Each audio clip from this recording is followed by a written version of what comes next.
Salam bahagia dan sehat para guru dan pendidik hebat di mana saja Anda berada. Pada kesempatan ini saya Atansius Rapopoli SPD, Kepala UPTD Satuan Pendidikan SMP Negeri 1 Atap Lambolo, akan berbagi tips berpikir kritis menuju penyelesaian masalah.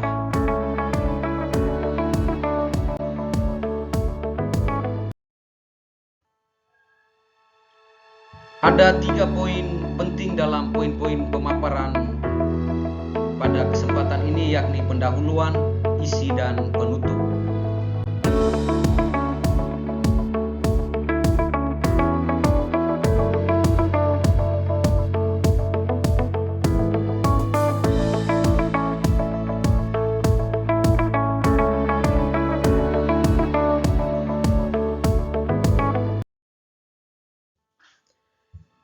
Di bagian pendahuluan kita akan melihat 4 poin penting. Yang pertama adalah latar belakang. Latar belakang sederhana dari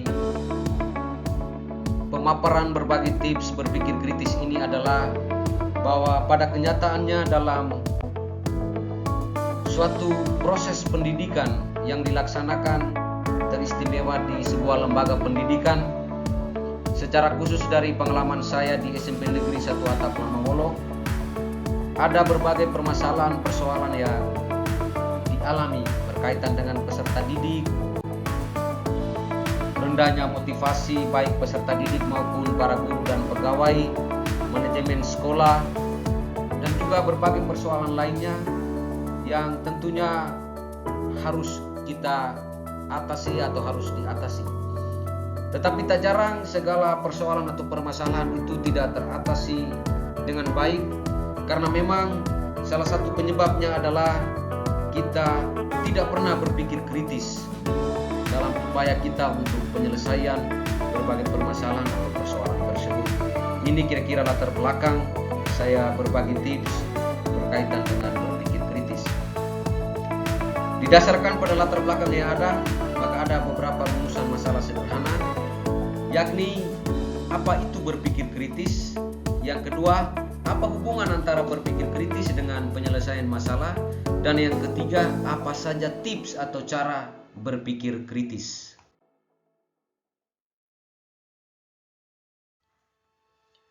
Di bagian pendahuluan ini juga kita melihat bagaimana tujuan dan juga manfaat dari paparan sederhana ini. Tujuannya adalah menambah pemahaman kita tentang berpikir kritis dan juga memberikan pengetahuan kepada kita hubungan antara berpikir kritis dengan penyelesaian masalah. Dan yang berikut adalah kita mengetahui cara-cara berpikir kritis.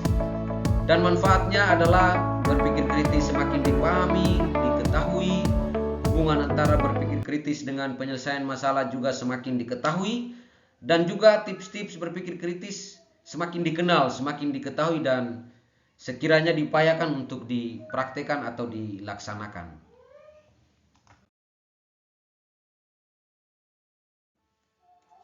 Lalu yang berikut pada bagian isi ada 3 bagian, ada konsep berpikir kritis, hubungan antara berpikir kritis dengan penyelesaian masalah, dan yang terakhir saya berbagi tips-tips berpikir kritis. Untuk berpikir kritis, ada seorang ahli, Robert Ennis, berpendapat bahwa berpikir kritis merupakan penalaran mengenai keyakinan dan tindakan yang masuk akal dan berfokus pada memutuskan apa yang dipercaya atau yang dilakukan. Sementara berpikir kritis merupakan berpikir secara logis dan sistematis dalam membuat keputusan atau menyelesaikan suatu permasalahan yang ada. Dan yang berikut, berpikir kritis merupakan proses berpikir yang membangun atau konstruktif yang bertujuan untuk mencari solusi. Yang berikut kita melihat hubungan antara berpikir kritis dengan penyelesaian masalah. Keduanya memiliki hubungan yang erat. Berpikir kritis dapat dianggap sebagai sebuah pintu, alat atau media untuk penyelesaian persoalan atau permasalahan yang ada. Maka dari itu saya berbagi tips-tips sederhana berpikir kritis. Yang pertama itu keluar dari kebiasaan lama yang negatif atau zona nyaman.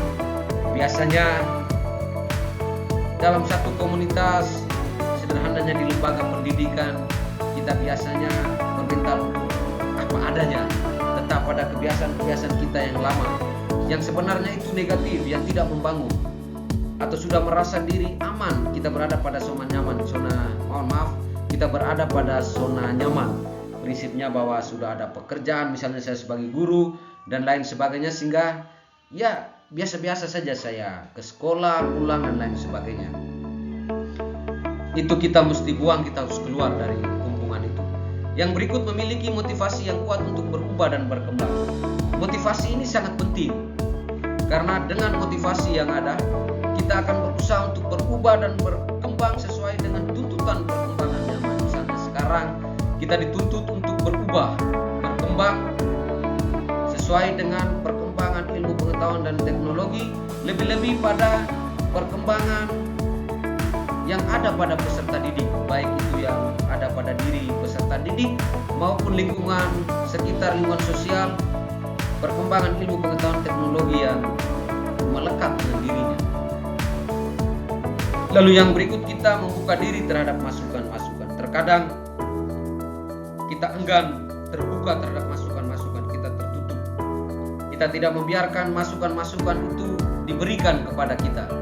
Kalau dalam bahasa sederhana kita merasa sudah lebih tahu, lebih hebat seperti itu, sehingga tidak membutuhkan masukan-masukan. Yang berikut, kita membangun diskusi dengan orang lain. Ini juga sangat penting. Ruang diskusi itu sangat penting. Di situ kita saling mendengarkan, kita menyampaikan, berdiskusi bersama, membicarakan bersama, berkeputusan bersama. Sehingga itu juga menjadi satu bagian yang penting. Yang berikut, berpikir kritis juga dengan kita jangan terlalu cepat memberikan kepastian atau kesimpulan atas informasi yang didengar. Jadi ketika ada informasi yang masuk, yang kita dengar, kita analisis dulu, kita kelola dengan baik. Tidak langsung memberikan kesimpulan atau keyakinan atau kepastian. Yang berikut, kita membangun kebiasaan untuk bertanya. Ini terkadang kita malu untuk bertanya karena mungkin kita takut dicap tidak tahu dan lain sebagainya. Tetapi pada kebiasaan bertanya itu adalah satu kebiasaan yang sangat penting. Yang berikut, kita melakukan pengamatan terhadap lingkungan sekitar dan lainnya. Observasi itu penting. Kita melihat situasi lingkungan di sekitar kita sehingga permasalahan-permasalahan itu bisa kita atasi bersama. Lalu yang berikut, kita selalu berpegang pada metode problem solving, metode menyelesaikan masalah, bukan membiarkan atau bahkan membesar-besarkan masalah.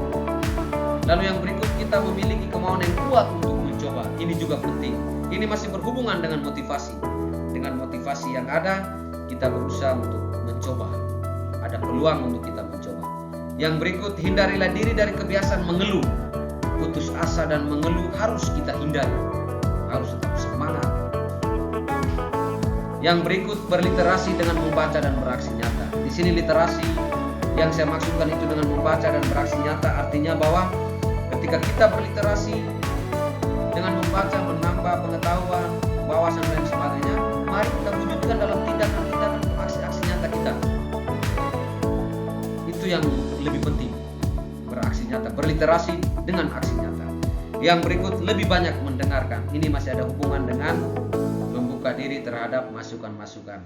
Kita lebih banyak mendengarkan. Sedikit berbicara, banyak mendengarkan, banyak melakukan. Yang berikut, membangun kebiasaan untuk komunikasi. Ini juga sangat penting. Terkadang satu persoalan tidak bisa kita selesaikan bersama karena komunikasi tidak ada. Misalnya berhubungan dengan manajemen di sekolah. Saya selaku pimpinan lembaga atau kepala sekolah tidak membangun komunikasi yang baik dengan para guru dan pegawai. Akhirnya bisa menjadi penyebab timbulnya persoalan dan bahkan persoalan-persoalan tidak bisa diatasi. Dan yang berikut, membuka ruang untuk evaluasi. Ini sangat penting. Kita harus membuka ruang bersama, duduk bersama, membangun evaluasi. Bagaimana, apakah saya memiliki kelemahan atau kekurangan? Saya berkaca diri. Sehingga di saat ruang evaluasi kita berevaluasi bersama, sehingga bagian dari evaluasi itu akan kita memberikan satu umpan balik dalam keputusan bersama, dan rencana tindak lanjut kita putuskan, kita diskusikan, putuskan dan laksanakan bersama. Ini beberapa tips berpikir kritis dalam upaya untuk menyelesaikan berbagai permasalahan permasalahan khususnya yang berkaitan dengan pendidikan, pembelajaran, manajemen yang ada di sekolah.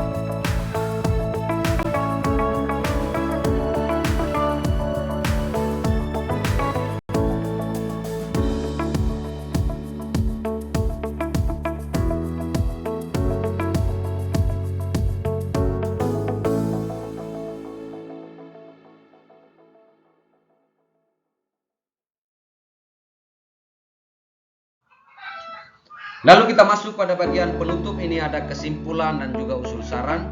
Dari paparan sederhana ini saya dapat menyimpulkan bahwa berpikir kritis itu merupakan sebuah alur pemikiran yang logis. Lalu yang berikut, berpikir kritis itu bukan satu kemampuan yang melekat secara alamiah ketika kita lahir langsung ada berpikir kritis.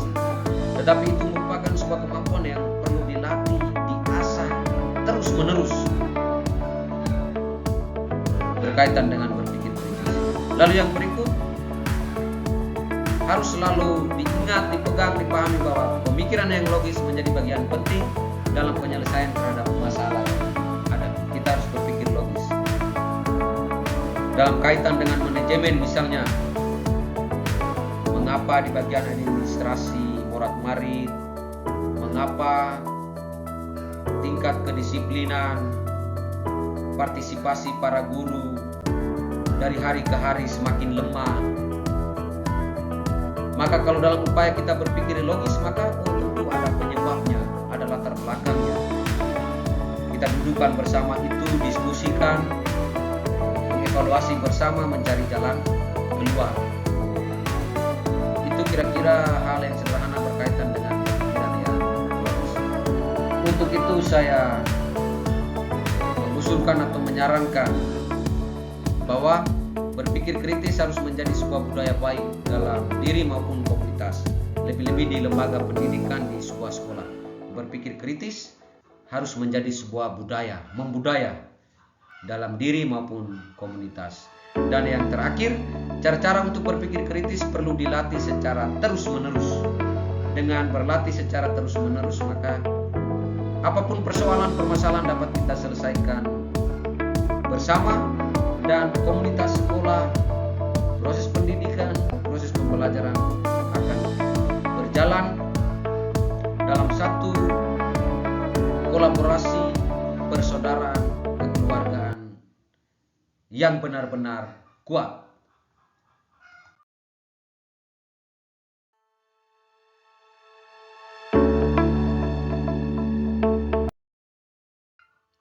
Demikian beberapa poin paparan sederhana berkaitan dengan tips-tips berpikir kritis menuju penyelesaian masalah.